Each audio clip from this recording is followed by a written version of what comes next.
Alright, so good morning mga kaibigan. Ito po ang official weigh-in mga kaibigan ni Champ Mark Magnifico Magsayo and ng ating pong challenger na si Ray Vargas. And as you can see, talagang Champ Mark Magsayo is playing mind games na dito mga kaibigan. And you can also notice na parang medyo kabado dito si Ray Vargas at mas fresh tingnan itong si Mark Magsayo talaga compared dito kay Ray Vargas na mukhang tuyot. So kudos to Ma'am Jeanette Aro. Mukhang malakas talaga itong si Mark Magsayo ngayon. So tumimbang po ng 125.5 itong si Ray Vargas. At ito din si Champ Mark Magsayo 125.5 din mga kaibigan. So close fight. Morning po. So kakagising ko nga lang kasi yung event po kahapon sa Ilorde. So medyo napagod po tayo. Dapat kanina gagawa ko na ng content to maaga pero hindi ko talaga kaya. Sobrang antok ko. So mga kaibigan, ito po. Kita natin talagang si Champ Mark ito yung mga punto na mind games na yung yung tumatakbo yung mga moments before the fight itself mga kaibigan.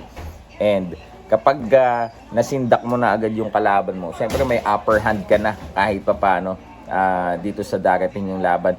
Nung nung press conference, makikita natin medyo kaki pa itong si Ray Vargas. And then parang nakita ko doon medyo yung mga ibang statements ni Ray Vargas like the higher you fly, the harder you fall. Yun yata yung sinabi niya sa press conference. And then parang na-off doon si Champ Mark Magnifico Magsayo. Pero ngayon, after the weigh-in, pareha silang tumimbang ng 125.5.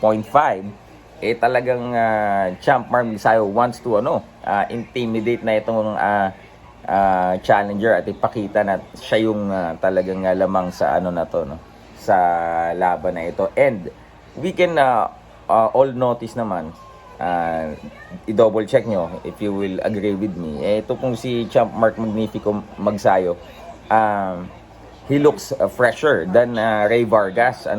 Mas maaliwalas yung mukha niya, hindi siya nanunuyo yung labi, hindi mapungay ang mata na parang dehydrated, which is ganun yung look ni Ray Vargas. Kasi si Mark Magsayo magandang tingnan yung yung mukha niya. So again, yan po ang nagagawa kapag meron kang professional sa iyong kampo, and that's because of Ma'am Jeanette Aro. Si Ma'am Jeanette Aro po ay isang licensed nutritionist. Siya din po ang nutritionist ng ating pong mga top level Olympians kagaya po nila Heidelin Diaz, Yumir Marshall, nila Carlo Paalam. And yung expertise ni Ma'am Jeanette Aro ay subok na talaga, no? So good move for the camp of Mark Magsayo to get the service of Ma'am Jeanette Aro mga kaibigan. So kung gusto niyo i-check niyo yung vlog ni Ma'am Jeanette Aro para i-double check nyo, meron po siyang vlog sa Facebook. So i-check nyo lang ayan sa video, Jeanette Aro. So yun yata ang pangalan ng kanyang Facebook page. At makikita nyo from there, matututo na kayo agad para makita nyo kung paano ba gawin ng isang professional dietitian ang pag-aasikaso, pag-aalaga ng nutrisyon ng isang atleta. So yun lamang po, sama-sama po tayo mag-abang bukas. Magandang laban po ito. Peace.